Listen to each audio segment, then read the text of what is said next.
really do want to get onto to a little bit of film first, because I was watching Rico. So let me before we even show the film though, we were told a little earlier that some people were really kind of down and out about players on our team. What does the roster really look like? Things of that nature. I don't necessarily feel that way. I feel like the Alabama football team is still built to be able to win games on talent. Okay, I think it was a couple shows ago when I was actually talking about the number of 3 stars, 4 stars that you actually had, and it seemed to be pretty high. And these guys that we're studying from week to week seem like they could be pretty good contributors at the SEC level, um, as well. So I'm not panicking because of talent. What about you? Do you feel? Am I wrong? Am I being a homer and just saying we're going to be good, or what do No, you I think? mean the yeah, we did lose some key guys that we thought were going to be contributors, but I think the biggest thing to me is that the class that was already brought in, you lost 2 guys out of that class. Everybody else is still here. So unless you were already on the side of Saban brought in a bad class, then I guess that to me that's the only way that you can draw that conclusion, right? I mean, there's the players that are coming in were already high level, and you didn't lose very many of them. So Hmm. going forward, there's things that need to be seen of what the staff can do and what kind of class they can put together for 2025 and beyond. But this 2024 class is intact. It's still a what was it, I don't know. I can't remember if it was number 1 or number 2, but I think it was a top 3 class anyway. Um, Right. so, and I think even with the losses, it's still a top 3 class. That's right. And we're going to hit on that a little bit. How does this fit? How will this fit with the coaching staff and all this kind of stuff? Because I don't know. I guess I got a few takes on that and what that's going to look like. But one of the guys that we want to highlight and show, although we're going to be talking defense on this on the later part of the show, let's go ahead and talk about a little bit of offense and this gentleman who's already on campus, Rico Scott. Right, he's a 4 star athlete. And you can really see the difference between a 4 star and a 5 star, JT. It's kind of incredible, um, on that. So I'm kind of glad that that they actually showed this here first, where they said running back or wide receiver. Mm-hmm. So when I first actually thought of this, it made me start thinking of, I'm not saying he's him, right? But Deebo Samuel, the way this guy is actually being used in the backfield, uh, in the slot, out wide, running tunnels.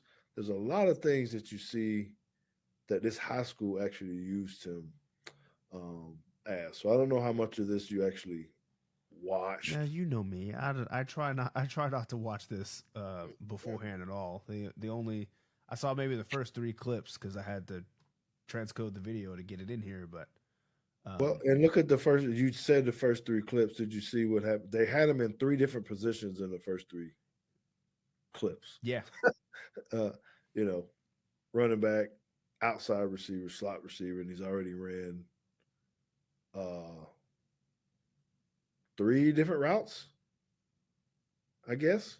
With the drag. hmm and this Um, one I think this is the one I stopped on. This is the whip. oh yeah, very good. Catching with his hands. Now, the one thing I wanted to say was this film quality, man. Good lord, I don't know. Maybe this is a parent film. What I'm like, is this like really like Huddle film? What are we doing here?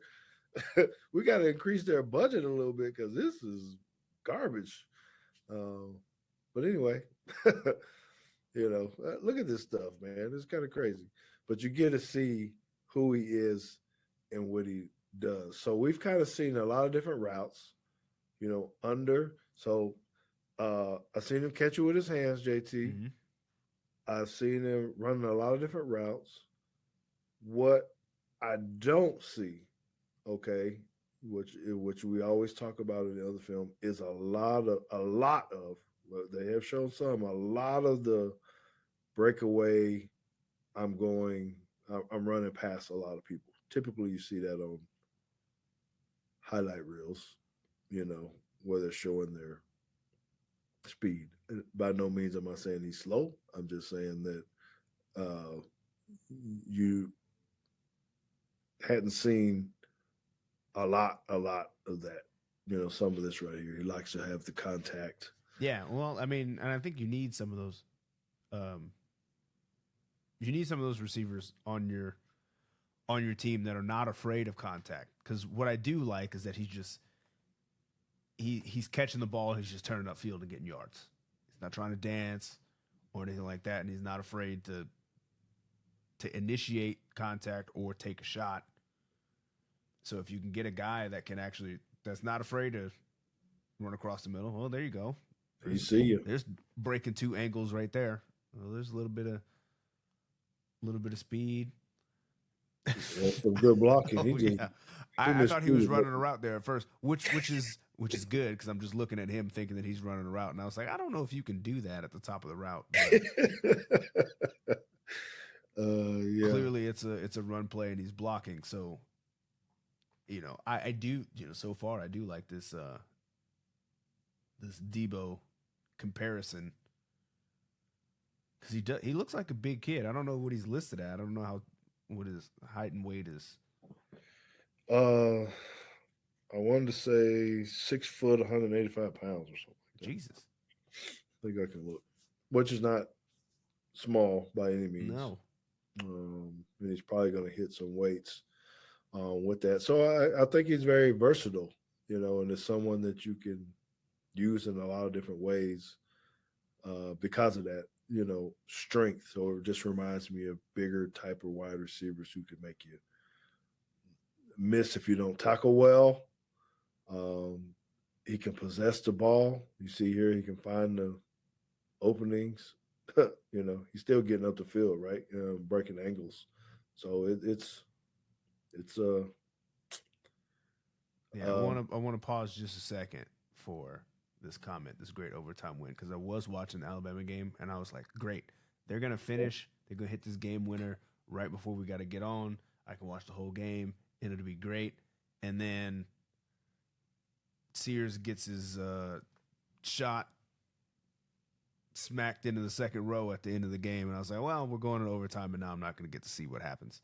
But it looks like they won. Well, that was Dave. Dave, we appreciate you for giving us the update. We know we needed that win because we need to go ahead and get this championship, the SEC championship. I think it's going to come down to us in Tennessee. Is that right? Someone might can tell us. Okay. Oh, yeah. So this route right here. Yeah. So I kind of like the way that he kind of stemmed, up, boom, back up to the post. I mean, that's both feet down.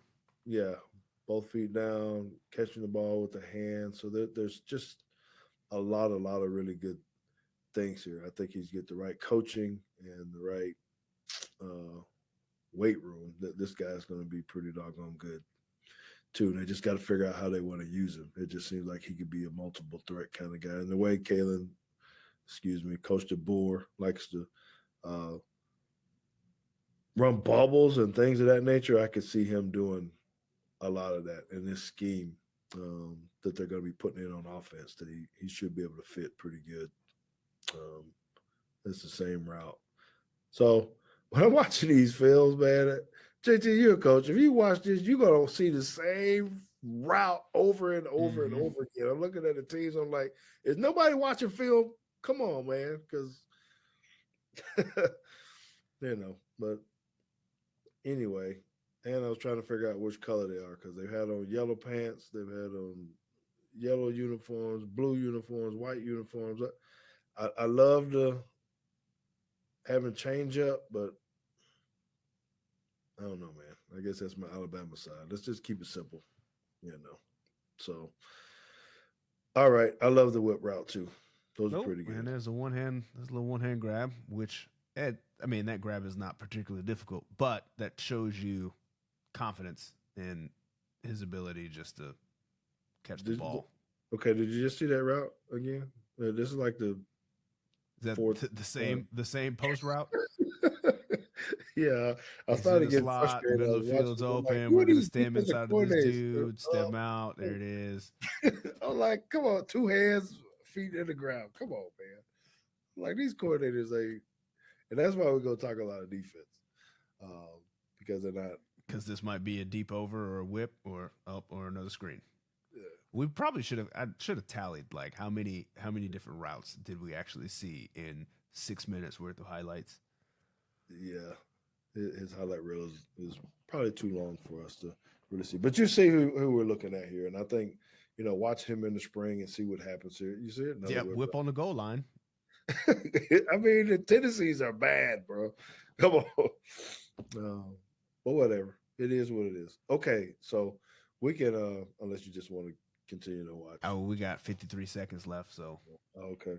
So the whole thing about it is when you're looking at this, you see a possession type guy, someone who could run a lot of different routes. He's going to be multiple person. If you were to watch someone like a Ryan Williams film, you would see speed like all the time.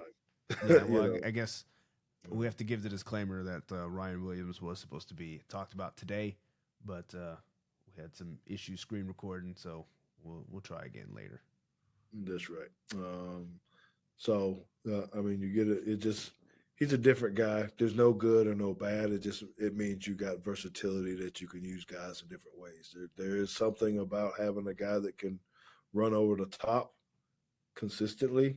That was nice, wasn't it? Mm-hmm. So but I imagine that's why I put another star on you when you running past people like that, like Ryan might be doing, or that you see he had so much just speed, kickoff returns, punt returns, catching the ball, and just breaking every angle. So I feel good about our guys. Even the more that we start looking and studying with the new class that's coming in, not just with the returns, but the new guys that are coming in, I can see why there's a lot of optimism about what we have there.